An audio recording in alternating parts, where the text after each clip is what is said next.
సుప్రభాతం, శుభోదయం నా ప్రియమిత్రులారా.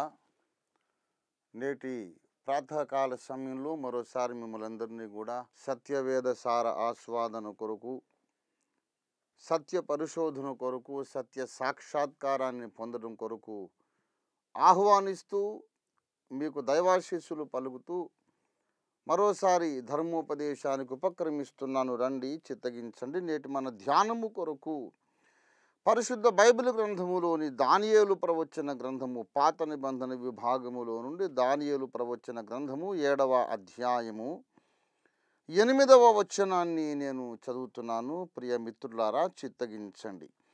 నేను ఈ కొమ్ములను కనిపెట్టగా ఒక చిన్న కొమ్ము వాటి మధ్యను లేచెను. దానికి స్థలమిచ్చుటకై ఆ కొమ్ములలో 3 పెరికి వేయబడినవి. ఈ కొమ్మునకు మానవుల కన్నుల వంటి కన్నులను, గర్వముగా మాటలాడు నోరును ఉండెను. ప్రియులారా, దానియేలు ప్రవచన గ్రంథము బైబిల్ గ్రంథములోని అతి విశిష్టమైన గ్రంథాలలో ఒకటి. కారణం ఏమిటంటే దీనిని Apocalypse of the old testament అని విజ్ఞులు, వేదాంత పండితులు పిలుస్తూ ఉంటారు. దానికి ఆ రీతిగా నామకరణం చేశారు. పాత నిబంధనలోని ప్రత్యక్షీకరణ గ్రంథము, the revolution of the old testament. ప్రభుని యేసుక్రీస్తు వారు కూడా తన 2వ రాకడను గూర్చి ఎత్తి చెప్పాల్సి వచ్చినప్పుడు తన 2వ రాకడ సంభవాలను వరుసగా తన శిష్యులకు చెబుతూ తెలియజేస్తూ మత్తయి సువార్త 24వ అధ్యాయము 15వ వచనంలో ఈ గ్రంథాన్ని ఎత్తి చెప్పి ఉటంకించారు. గనుక దానియేలు చాలా ప్రాముఖ్యమైన గ్రంథము. ఈ గ్రంథంలో అంతా ఉపమాన భాష, సాదృశ్య పరిభాష, మెటఫోరికల్, ఫిగరేటివ్ లాంగ్వేజ్లో అనేక పారమార్థిక సత్యాలు, ప్రత్యేకంగా అంత్యకాల సంఘటనలు ముందుగా భవిష్యద్వాక్కుగా చెప్పబడ్డాయి. ఈ దానియేలు 7వ అధ్యాయములో దానియేలు భక్తుడు నమోదు చేస్తున్నటువంటి విషయం మీరు గమనించండి. బబులోను రాజగు బెల్షస్సరు యొక్క పరిపాలనలో దానియేలునకు దర్శనములు కలిగినవి. అతడు తన పడక మీద పరుండి ఒక కలగని ఆ సంగతిని సంక్షేపముగా వివరించి వ్రాసెను. దానియేలు భక్తునికి ఒక స్వప్న దర్శనం వస్తూ ఉంది. అదేమిటంటే సముద్రము యొక్క నలుదిశల నుండి సముద్రం మీద గొప్ప గాలి విసరుట దానియేలు భక్తుడు కలలో చూశాడట. సముద్రం మీద నలుదిక్కుల నుండి ఒకేసారి పెనుగాలి వీచినప్పుడు ఏమవుతుందంటే పెను తుఫాను రేగుతుంది. సముద్రం అంతా అల్లకల్లోల భరితమైపోతుంది. అలాంటి అల్లకల్లోలిత సముద్రములో ఒక అద్భుతాన్ని ఈ భక్తుడు చూశాడు. ఆ సముద్రములో నుండి 4 మిక్కిలి గొప్ప జంతువులు పైకెక్కుట ఈ భక్తుడు దర్శనములో, స్వప్నములో చూశాడు. ఆ జంతువుల్లో మొదటిదేమో సింహమును పోలినది, పక్షిరాజు రెక్కలు దానికి ఉన్నాయి. 2వదేమో ఎలుగుబంటిని పోలినది. 3వది చిరుతపులిని పోలిన జంతువు. ఇలాగ 3 జంతువులు వచ్చాయి. 4వ జంతువు ఫలానా జంతువును పోలి ఉన్నది అని చెప్పడానికి అవకాశం లేకుండా ఉంది. అది భయంకరమైన జంతువు, ఘోరమైన జంతువు అని 7వ వచనంలో చెబుతున్నాడు. అది ఘోరమైనది, భయంకరమైనది అంటున్నాడు తప్ప అది ఎలుగుబంటులాగా ఉందా, సింహంలాగా ఉందా, చిరుతపులిలాగా ఉందా అని వివరణ స్పష్టంగా ఇవ్వలేకపోతున్నాడు. పోల్చడానికి భూమి మీద ఏ జంతువు లేదు అలాంటి ఘోరమైన జంతువు. ఆ జంతువుకు 7 తలలున్నవి, 10 కొమ్ములు ఉన్నవి. ఆ గొప్ప జంతువుకు, ఆ 4వ జంతువుకు తల మీద కొన్ని కొమ్ములున్నవి. ఆ కొమ్ములు 10 కొమ్ములు ఉన్నవట. తల మీద 10 కొమ్ములు ఉండెనని దానియేలు గ్రంథము 7వ అధ్యాయం 7వ వచనము చివరి భాగంలో చెప్పబడుతుంది. ఈ 10 కొమ్ములను దానియేలు కనిపెట్టుచూ ఉన్నాడట. 10 కొమ్ములను దీక్షగా, శ్రద్ధగా ఈ ప్రవక్త చూస్తూ ఉండగా ఒక విచిత్రము జరిగింది. ఆ 10 కొమ్ముల మధ్యలో నుండి ఒక క్రొత్త కొమ్ము, 11వ చిన్న కొమ్ము మొలిచింది. ఈ చిన్న కొమ్ము మొలిచేటప్పుడు దానికి చోటు సరిపోలేదని అదివరకే ఉన్న 10 కొమ్ముల్లో నుండి 3 కొమ్ములు పెరికి వేయబడినవి అని చెబుతున్నాడు ప్రవక్త. ఈ చిన్న కొమ్మునకు మానవుల కన్నుల వంటి కన్నులు, తర్వాత గర్వముగా మాటలాడు ఒక నోరు ఉండెను అని ఇక్కడ మనం చూస్తున్నాం. ఈ చిన్న కొమ్ము ఎవరయ్యా అంటే ఉపమాన రీతిగా చెబుతున్నాడు ఇక్కడ. ఈ చిన్న కొమ్ము ఈ భూమి మీద చిట్ట చివరిసారిగా ప్రపంచ సామ్రాట్టుగా పరిపాలన చేయబోతున్న ఒక దుష్టరాజు, అంతిమ క్రీస్తు విరోధి, ద ఫైనల్ యాంటీక్రైస్ట్, సాతాను కుమారుడు. అతన్ని యాంటీక్రైస్ట్ అని, అంతిమ క్రీస్తు విరోధి అని మనం వ్యవహరిస్తూ ఉంటాం. అతన్ని గూర్చినటువంటి ప్రవచనం. సముద్రములో నుండి వచ్చిన ఒక మిక్కిలి గొప్ప జంతువు, భయంకరమైన జంతువు. దాని తల మీద 10 కొమ్ములు, అందులో నుండి చిన్న కొమ్ము మొలిచింది.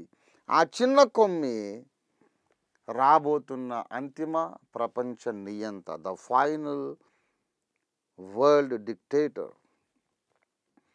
అతనికి ఉన్న లక్షణం ఏమిటంటే గర్వముగా మాట్లాడే నోరు అట.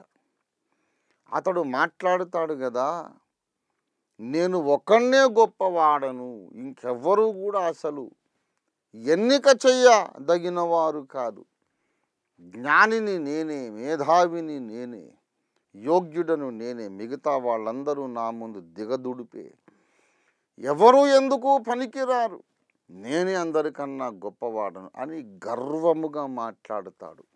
ఇది అబద్ధ క్రీస్తు లక్షణం. అసలు క్రీస్తు, సత్యక్రీస్తు లక్షణం అది కాదు. ఆయన నోరు గర్వము కలిగిన నోరు కాదు సుమా.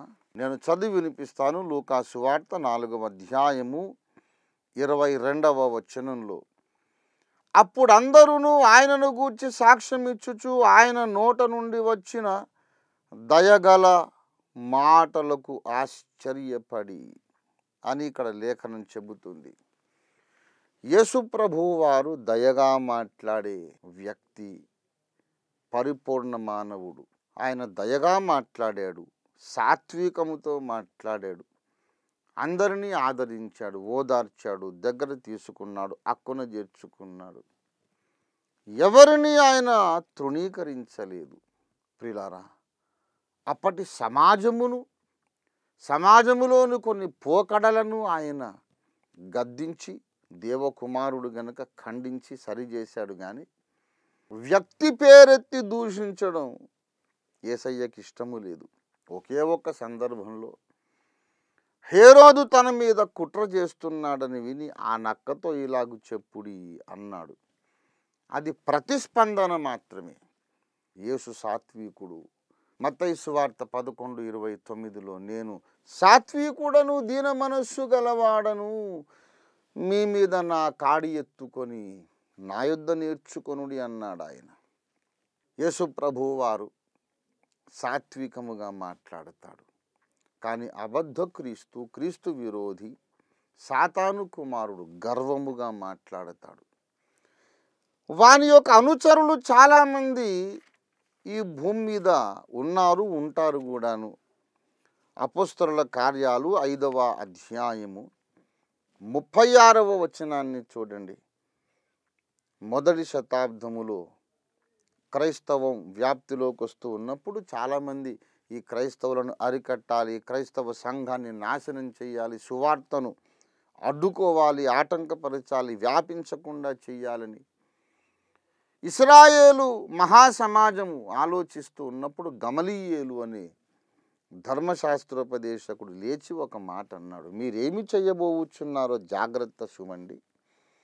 ఈ దినములకు మునుపు తూదా లేచి తానొక గొప్పవాడనని చెప్పుకొనెను.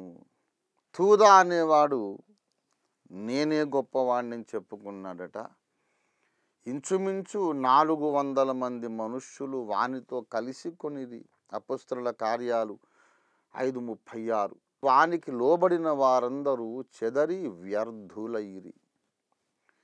నేను గొప్పవాణ్ణి అని చెప్పుకున్న వాళ్లను వెంబడించే వాళ్ళందరూ వ్యర్థులైపోతారు. నిజమైన దైవజనుడికి సాత్వికం ఉండాలి. దయగలిగినటువంటి ఆలోచన విధానం, సంభాషణ విధానం, భావ వ్యక్తీకరణ విధానం ఉండాలి. మొదటి పేతురు పత్రిక 3వ అధ్యాయములో ఇదే మాట మరలా చెప్పబడి ఉన్నది. చదువుతాను. మొదటి పేతురు పత్రిక 3వ అధ్యాయము 16వ వచనం. నిర్మలమైన మనస్సాక్షి కలిగిన వారై మీలో ఉన్న నిరీక్షణను గూర్చి మిమ్మును హేతు అడుగు ప్రతివానికి సాత్వికముతోను భయముతోను సమాధానము చెప్పుటకు ఎల్లప్పుడూ సిద్ధముగా ఉండి మీ హృదయములలో క్రీస్తును ప్రభువుగా ప్రతిష్ఠించుడి. యేసుక్రీస్తును మన హృదయంలో ప్రభువుగా మనం ప్రతిష్ఠించక మునుపు ఒక లక్షణం మనకు ఉండాలి.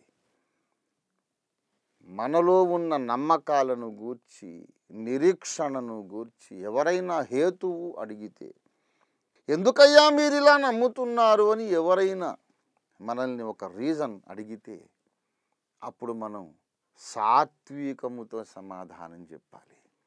భక్తునికి ఉండే లక్షణం సాత్వికం అండి.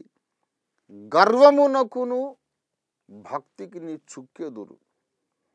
గర్విష్ఠి ఎప్పుడూ కూడా భక్తుడు గాడు. భక్తుడు ఎప్పుడూ గర్వముగా మాట్లాడడు. మానవుల కన్నుల వంటి కన్నులు, గర్వముగా మాట్లాడు నోరు దానికి ఉండెను. ఈ దానియేలు ప్రవచన గ్రంథం 7వ అధ్యాయములో ఇంకా 2 సార్లు కూడా అదే విషయం రాయబడింది.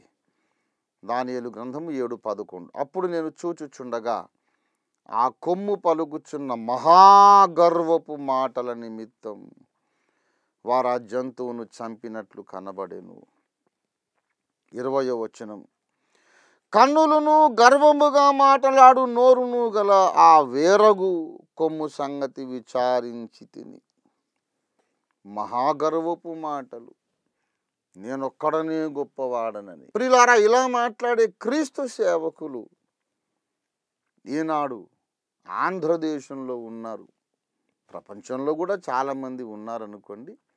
నేను తెలుగు క్రైస్తవ సమాజంతోనూ ఆంధ్రదేశంలోని సత్యాన్వేషకులతో మాట్లాడుతున్నాను కనుక ఇక్కడి పరిధిని గురించి మాట్లాడుతున్నాను. చాలామంది బయలుదేరారు ఇలాంటి వారు. వారు చెప్పేది సువార్త, పట్టుకునేది బైబిలు, ఎత్తుకునేది యేసునామము. కానీ యేసు లక్షణాలు ఉండవు వాళ్ళలో. తామే గొప్పవాళ్ళని, తాము నీతిమంతులమని, ఇతరులందరినీ తృణీకరించే లక్షణం వీరికి ఉన్నది. సామర్లకోటలో ఒకతను ఉండేవాడు, చాలా జ్ఞాని, వృత్తికి అధ్యాపకుడు. అతడు చాలా చక్కని వక్త కూడా, వక్తృత్వము కలిగిన వాడు. అతనంటే నాకు చాలా గౌరవం ఉంది, అతని జ్ఞానమును బట్టి. కానీ నోరు మంచిది కాదు. నేను ఎవరిని గురించి మాట్లాడుతున్నాను ఆ సామర్లకోట ప్రాంతవాసులందరికీ తెలుసు. పేరు చెప్పను. నేనే గొప్పవాడనని ప్రతి బోధకుణ్ణి తృణీకరించి మళ్ళీ ప్రసంగాలలో సినిమా పాటలు ఎత్తడము, వల్గర్ జోక్స్, చాలా చీప్ టైప్ ప్రహసనాలు, జోకులు చెప్పి అపవిత్రమైన మాటలతో, సినిమా పాటలతో అతని ప్రసంగం నడిచే విధానం చూస్తే అసలు ఇది దేవుని ప్రజల పరిశుద్ధ సమాజ కూటమా లేకపోతే ఏదైనా వినోద కార్యక్రమమా అర్థం కాదు. ఈ మధ్య బందర్రావు అని ఒకతన్ని గూర్చి నేను చాలాసార్లు మీడియాలో ప్రస్తావించాను. అతని పేరుకు ముందుండే పొడి అక్షరాలు పీడి బందర్రావు అని నేను చెబుతూ ఉంటాను. అతను కూడా అలాగే నేను గొప్పవాడనని. ప్రియులారా, ఒక వ్యక్తిని గూర్చి విమర్శించడం మా ఉద్దేశం కాదు. కానీ ఈ పీడి బందర్రావు గారు చెప్పే ప్రసంగం ఏమిటంటే, ఆయన ప్రసంగాలు అనేకము మేము విన్నాము, చూసాము, సేకరించాము. అత్యంత గౌరవనీయులైన మన దేశ రాష్ట్రపతిని దూషించి వారు మాట్లాడారు. ఎంతో గౌరవించదగిన ఆ ఉన్నత స్థానములో ఉన్నటువంటి అధికారులను, సుప్రీంకోర్టు ప్రధాన న్యాయమూర్తి గారిని కూడా కించపరిచి మాట్లాడారు. మనమందరము గౌరవించుకునే మన దేశ జాతీయ జెండాను అగౌరవపరిచి మాట్లాడారు. తర్వాత వారి మాట ఏమిటంటే, ప్రస్తుతం చంకలో బైబిల్ పెట్టుకొని నేను క్రీస్తు సేవకుడను అని చెప్పుకొని తిరుగుతున్న ప్రతివాడు ఒక మోసగాడు, 420 గాడు అనే మాట వారు తమ శిష్యులకు బోధిస్తూ ఉన్నారు. అసలు అట్లాంటి వాడికి శిష్యులు ఉండడమే ఒక అంత్యకాల సూచన. జనులు సత్యమునకు చెవి ఇవ్వక కల్పన కథల వైపు తిరుగు కాలము వచ్చుచున్నది. ఆయన చెప్పేది ఏమిటంటే, మార్టిన్ లూథర్ గారికి బైబిల్ తెలియదట. ఆయన ప్రసంగం ఇది. చక్కగా ఈ యొక్క ముత్యాల మూటలు, ముత్యాల మాటలను వాళ్ళ శిష్యులు చక్కగా డివిడీలు చేసి జనంలోకి పంపిణీ చేశారు. నేను అబద్ధమేం కల్పించట్లేదు సుమా. పిడి బందర్రావు గారు చెబుతున్న మాట. బైబిల్ గ్రంథాన్ని మూల భాషలో నుండి మొట్టమొదటిసారిగా ప్రజల భాషలోకి అనువాదము చేసి ప్రపంచవ్యాప్త సంఘ సంస్కరణను, క్రైస్తవ సంఘ సంస్కరణను ఆరంభించినటువంటి మహానుభావుడు డాక్టర్ మార్టిన్ లూథర్ గారికట బైబిల్ తెలియదట. మార్టిన్ లూథర్ బైబిల్ తెలియదు, జాన్ వెస్లీకి బైబిల్ తెలియదు. వీడే ఈ పిడి బందర్రావు ఒక్కడే బైబిల్ను సరిగా అర్థం చేసుకున్నవాడు అంటాడు. ఇతనికి హెబ్రీ రాదు, గ్రీకు రాదు, లాటిన్ రాదు, ఇంగ్లీషు రాదు, తెలుగు తప్ప ఇంకో భాష రానివాడు బైబిల్ నాకు ఒక్కడికి అర్థమైంది అంటున్నాడు. ఈ హీబ్రూ స్కాలర్స్కి, గ్రీక్ స్కాలర్స్కి, బైబిల్ తర్జుమాదారులకట బైబిల్ తెలియదట.